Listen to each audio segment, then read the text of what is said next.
Hi everybody, I'm Laura Harris-Smith and welcome to The Three.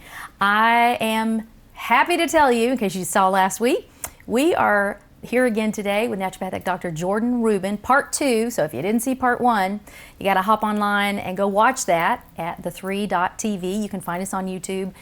But I'm excited today because last week we spent an entire episode teasing these books of his and wound up spending the majority of the time talking about his amazing health journey when he was 19 years old. Eventually lost over 100 pounds, severely sick, started out in the digestive tract with Crohn's disease, and a journey that led him to trying over 70 alternative treatments. I'm telling you, that is quite an amazing journey. So, getting down to 80 pounds. If you didn't hear the full story, you can read it in The Maker's Diet, which is the book that we covered mainly last time. But this time, Jordan, welcome back, and we're going to be talking about really, this is my wheelhouse right here. I love essential oils. I heard from you the last episode about how you were introduced to essential oils. But then what took you, what number book is this, first of all, and then what took you from that journey to actually, you're an expert now, you're writing about it. That is 26 or 27. Okay. One of those two. This is a great book. It's co-authored with good friends, Dr. Josh Axe and Ty Bollinger. And I really think of it more as a reference guide. It's not something that you read through cover to cover. Oh, it's beautiful There's too. really information on almost every oil, loads of herbs and spices and vitamins and minerals. And probably the most user-friendly part is the protocol. So if you are dealing with any health challenge, we have diet, exercise, essential oil, supplement tips. I love it. It's really, really great. And great recipes. Essential oils are amazing in recipes. And illnesses in there, what you can do about them. Colic to cedarwood. See, you just flipped right there. And my first essential oil blends, I created them in 2003 for the Maker's Diet book because I figured oils have to be part of, oils have to be part of the biblical landscape. And so we were able to create an AM and a PM blend. I still think of those very fondly. And then when I teamed up with Dr. Axe years later, he had written curriculum on essential oils, and we created the Essential Oil University, and then we wrote for Destiny Image, Essential Oils, Ancient Medicine, and it was really a labor of love. There are some really amazing parts of this book. Probably my favorite is a treatment we call BHW, by his wounds. So I don't want to go into details here, but if you read this, you'll see that not only did I go through Crohn's disease and 18 other illnesses, I was diagnosed with terminal cancer in 2008. The Lord healed me from that, and I've asked the Lord recently to not make any more of my healings need to be the subject of a new book or company. But part of what I did every day, because you asked me where I got into oils, I learned about them in the early 2000s or late 90s, and even before that with my dad.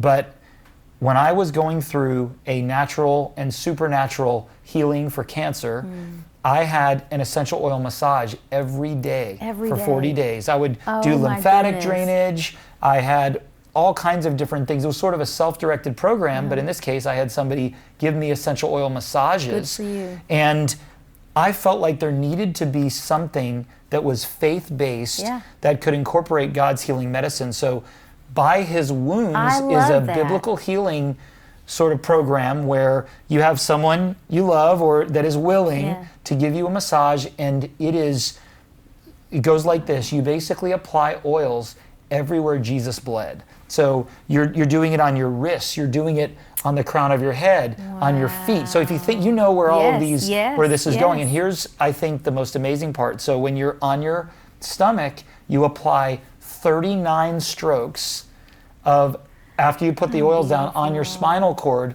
which represents the 40 lashes minus one. And I love the worship song that Stephen Curtis Chapman and others, By His Wounds.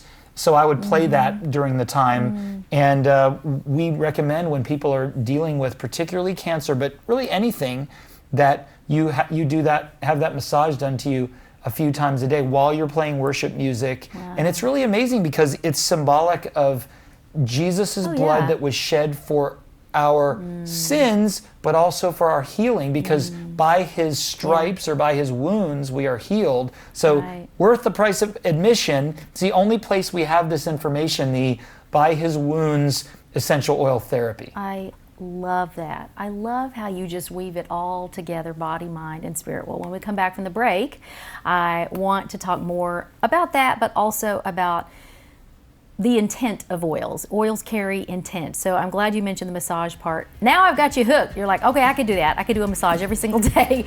We'll come right back after the break. We've got more with Dr. Jordan Rubin.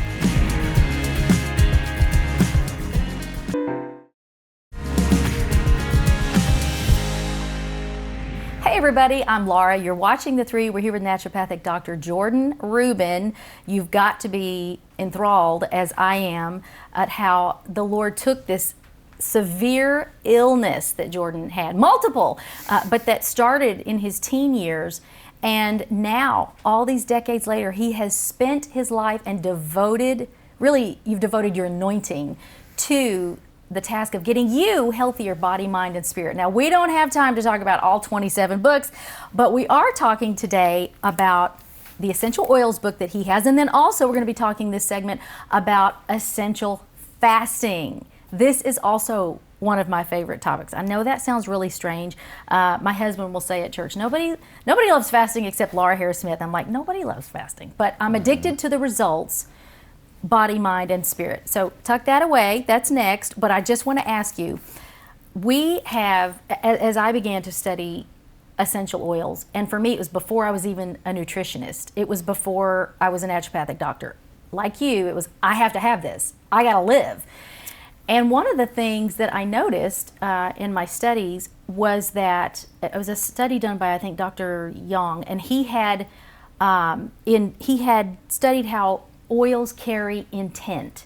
In other words, the night God gave me the recipe and I'm weeping and worshiping, we now create every batch in that environment. There's no talking, it's just worship. We believe, because of these studies and the frequencies where he showed that oils actually can carry that. They change frequencies based on who's using them, how you're applying them, that kind of thing. And so we recreate that environment, and honestly, Jordan, it helps bring light to, James 5, talking about, are any among you sick? Let him call for the elders, and the prayer of faith, bring the anointing oil, and it will make the sick person well. So it's almost like in that moment, if faith is there with the oil, it carries that. So at our altar, the church we pastor in Eastgate, we'll have the specific oil. I keep oils in my purse. Awesome. We anoint with the oil that they need. You know what I'm saying?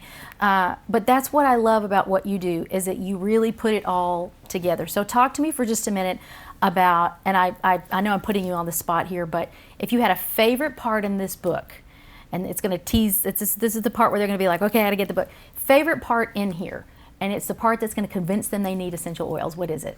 I think the protocol section, first of all, the by his wounds therapy is by far my favorite, because it puts you in a state of worship, and it will remind you of the reason we deserve and we have healing. By his wounds, by his stripes, we have been healed. And that's a hard one for those of us who are struggling with health issues, because if he did it, why don't I have it?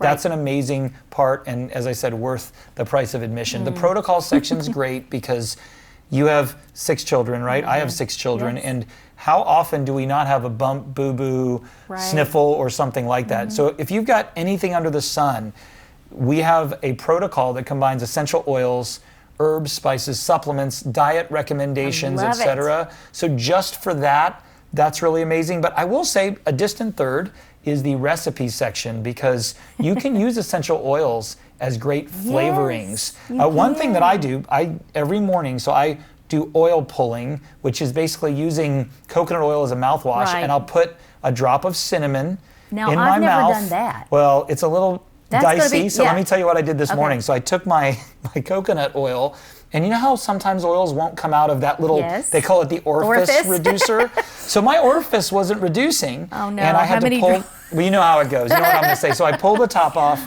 dumped cinnamon in, and it got here, and cinnamon's hot. Oh my gosh, So I had about 10 seconds and I had to spit it out. But so I'll use clove or cinnamon. Yeah. Then I'm blessed to have a steam shower in my bathroom. So today I had clove in there to vaporize. My son was dealing with foot calluses. He plays football. So before he went in our sauna, I filled a little plastic basin with water, and then I used a combination of lavender and eucalyptus so he could breathe that in. My wife burned herself, I think, on a pot or pan, and so lavender is great for that. It is. And I could go on and on. I had dry skin on my elbows, and I have an essential oil blend with olive oil and beeswax. So you will use oils all the time. My kids diffuse them. I mean, it's if you don't have oils, you have no idea what they are. If you do, you don't know how you could live without them, and you keep running out over and over again. So I have my doctor's bag.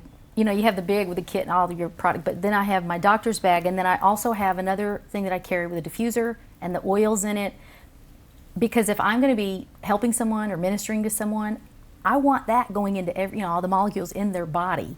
I have a daughter who had oral surgery last year, had her wisdom teeth out, and we were talking about, we wanted to prevent the dry sockets, and I was trying to get her to put clove in there. Mom has some clove oil. Well, she didn't do that, and the dry sockets came, and she winds up at the dentist, and guess what he packed her gums with? Eugenol from clove. It was the clove, So I just said, okay, next time listen to Mom. But I mean, for millennia, they've put clove in dental, many remedies, Chewed but on especially it, absolutely. That. So I love the reports coming out of Canada about people are starting to use essential oils. People are starting to use even xylitol. They're putting xylitol in chewing gum and reversing cavities. So, oh my goodness. They use essential oils at Vanderbilt Hospital for diffusing, not for all the things that we would recommend, but it's really arrived. That is, and you I mentioned agree. Gary Young earlier.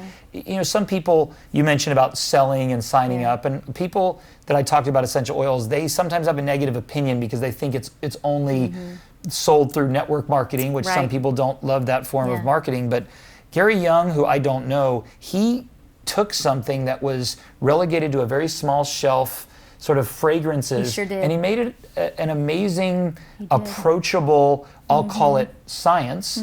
And we owe him a debt of gratitude. Not to say that some of us agree with everything he believes or says, but essential oils are an integral part of our lives. And we didn't even mention how great is it to clean a countertop while also getting aromatherapy. I killed ants with peppermint. Okay, there's possibilities are endless. You can scare, supposedly mice don't like the smell of peppermint. And so if you have mice, they will be repelled by peppermint. I tried to do that once. I soaked something in peppermint, and then I saw the mouse eating it. So I don't know if it's really true. But you can look up. Peppermint is a natural sort of rodent repellent, but it's good for the brain too. At the same time, give you fresh breath, and also make julienne fries. But also for nausea.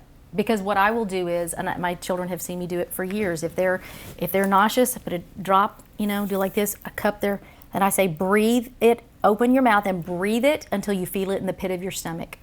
And you will. Nausea gone. You will. Yeah, you'll feel the little burn. Yeah. All right, you got to get the book. All right, Essential Oils, Ancient Medicine. Dr. Josh Axe, Ty Bollinger, and Dr. Jordan Rubin. We've got one segment left, and we're going to be talking about this book. It's his newest, Essential Fasting, 12 Benefits of Intermittent Fasting. I'm going to tell you it works, and I can't wait to tell you all about it after the break. Stay close.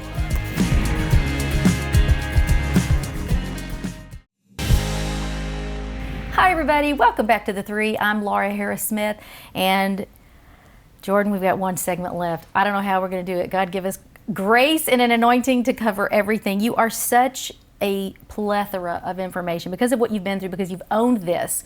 And you're not just telling us things that work based on some study that you did. You've lived it. It's worked for you. And another one of those things is not just something that you do, but something that you don't do, which is how to abstain, the times of day, the times of year. Fasting is has such a multi range, that you can cover. But what we want to talk about today are some of the secrets that are in his book. It's called Essential Fasting, 12 Benefits of Intermittent Fasting and Other Fasting Plans for Accelerating Weight Loss, Crushing Cravings, and Reversing Aging. Okay, I like all of those. So I'm going to tell you that I started intermittent fasting about 5 years ago. And it has made all of the difference. I mean, I ate so much fruit that I wound up pre-diabetic. And so it curbed that. It gets your insulin levels down and really helps, curb all of that. And so talk to us about the importance of intermittent, or about what it is, in case someone doesn't know or hasn't heard that phrase. Well, I started intermittent fasting when I was 22, believe it or not. So it's been a long time for me. And when I learned about it, it wasn't called intermittent fasting, but it was revolutionary to me because I was somebody who had already talked about biblical eating, had already thought about biblical eating, and was healed from it. But this idea of when to eat and when to cleanse was revolutionary to me because the back cover of the book says, unlock the healer within. And some people think, well, that doesn't sound right. Well, God says in Ephesians 3:20 that he will do immeasurably, exceedingly abundantly more than we could ever ask, think, or imagine, according to his power that is within us. His power within us is to heal and replicate. When we break a bone, we can set it, we can bandage it, we can sling it, but we don't do a whole lot. Same with a cut. We can cover it and wash it off, put some oils on it. There is an ability within our bodies to heal. It happens when you remove the interference. Because when we're eating all the time, your body marshals resources to digest the food, kind of leaves the shop unguarded, right? And so if we can eat for a shorter window of time, the body will cleanse during that process. And some people might say, well, I can't go without breakfast. It's the most important meal of the day, said a cereal company. Yes. And listen, I love Mother's Day, but a greeting card company developed that. But cereal and milk for breakfast is diabetes for lunch. It is. Breakfast is not about eating a lot in the morning. In the Bible, even in recent history, I talked to my grandmother before she died. They didn't eat a big breakfast. They ate at night when it was dark, when there was no fighting, when there was no working. So to me, when I started fasting and eating either a late lunch or just dinner, it was revolutionary. And I was never one who could water fast very long, and I felt guilty about it because I juice fasted and wasted away. I got sick from it. I didn't feel well. I could do a bone broth cleanse, but to me, intermittent fasting is the best way to do it. And it simply means you manage your eating window or your building window and your cleansing window. And some people say, well, how do I get started? Move breakfast back to noon. Yeah, that's what I do. Maybe even 10 a.m. I haven't eaten today, and I can tell you I'm energetic, I'm focused, and I think back to childhood. Every class I had in school after lunch, I was asleep, I had worse grades, bad behavior. Before lunch, I was all about, get ready for the bell to ring, etc. It's the opposite of what we've been told. It is. Who do you want to face in a jungle? A hungry lion or one that's just eaten? We're more suited for athletic events, and people don't believe me on this one, for speaking engagements, for test taking, presentation, meeting on an empty stomach. Those 3 o'clock sort of energy sucks where we try to drink coffee and stimulate, it's because we've eaten. I was propped up on caffeine and wound up with adrenal issues. I think the thing that intermittent fasting, which I usually am in a 12-hour, I'm like 12 and 12, because I'll have that snack at midnight and then go to bed, or, which that's a whole other topic I shouldn't be doing. But I do feel more focused. I pretty much live in a state of ketosis. I try to. And I love what it does to my brain. I never write a book now out of ketosis. I am like a ninja. I can write a book in like 30 days, because I just am so focused. I've written one with keto flu where I was trying to get into ketosis and I couldn't even think. And so it really does. You're so right. Okay. You talk about the 12 biggest benefits of fasting. What do you just name 3, and then they got to get the book and read the rest? Well, most people that I help with that are dealing with either a chronic inflammatory disease, autoimmune disease, or cancer, I have them go on an intermittent fasting program to allow the body to work. Now, when you do that, you can drink some raw juices, veggie juices. You can consume what you'd call unsweetened teas or lemon juice. So I'm going to say weight loss, not because it's the most important, but it happens fast. If you intermittent fast, men will lose more than women. I know we don't like to say that, but it's true. I do believe that your body will detoxify better, so I'm going to call it detoxification. I have to say brain is number 3 because you are heightened and alert. I'll throw in number 4. When you're finally ready to eat, you're truly hungry. Your digestive juices are working, and you're very efficient, and your insulin levels improve. So if you are hypoglycemic, you have metabolic syndrome, which is prediabetes, that's what I had. you are much better off. Most people eat for 16 plus hours a day. It's when you start eating and when you finish. My wife and I did a fast last year, 50 days, and we ate for 1 hour a day. Now that was a little bit tough, but it was about 1,000 times easier than a water fast. And we got 23 hours a day of benefits. Okay, so I've done that. I basically only ate dinner. I did it for 80 days. I know now more than I did then about what I should have eaten during that one meal. But yes, you have to do it in a proper structure. We were always looking at our watch like, we got 5 more minutes. Now we got to do it. Yeah, no, but there's science that shows when you eat the same foods in 4 hours versus 12, the same foods, you will have better blood sugar, less inflammation, better brain health. The same foods. Right. So what's working? The fast. And by the way, through biblical times, people fasted. I was going to go in there, the woes that Jesus talked about. I know we think Pharisees were all bad, but they were originally carrying God's laws and their interpretations, and they fasted twice a week because that's what Jesus said. Woe to you! You fast twice a week. You tithe with dill, mint, and cumin, which are great spices. Fasting was a part of life. People today have a hard time absolute fasting, which is no water, which is difficult. Water fasting can even make some people feel toxic. Right. Anybody can intermittent fast. Skip breakfast tomorrow. You will be more focused and healthier by lunch. It's that simple. And this book will teach you how to do it, give you recipes, programs. And honestly, if you want to have a little bit of weight loss for the proverbial 20-year reunion, 30-year reunion, there's nothing better than essential fasting. And it's interesting. It is so true. Larry at Destiny said, hey, can you write a book called Essential Fasting, a follow-up to Essential Oils, Ancient Medicine? And I said, most people don't think fasting is essential, but we do it every day. It is. Whether we know it or not. Our 8 hours of fasting at night. So why not just use fasting as a powerful weapon for good versus by default? Oh, I'm just going to breakfast. I'm going to break fast. Just going to breakfast. So then, Jesus didn't say, if you fast, go into your room. He said, when you fast. Yeah. So I'm brush your hair. Put some oil on. I'm addicted to the benefits of fasting, which spiritual benefits with prayer and that type of thing. And so, I'm really glad that you shared these things. I actually wrote an ebook on fasting. It's called Hunger for God. The original title was Fasting for Dummies, and my husband thought that would really offend everybody. It's much more positive, the actual title. Yeah, well, it just is, again, just the benefits of not just physical, not just spiritual, but even, as we've said, the emotional benefits, the mental benefits of it. Jordan, we need like a whole other show, so we got to do this some other time, but I'm so thankful for the opportunity that we finally got to meet you and sit with you. Please come back. Great. I really appreciate it. Thank you so much. And guys, you got to get his books. Look up Dr. Jordan Rubin. You're going to find a plethora of information. He's on television, New York Times best-selling author. You'll have no shortage of getting wisdom from this man. All right, we'll see you next week on The 3, everybody. I'm Laura Harris-Smith. Bye-bye for now.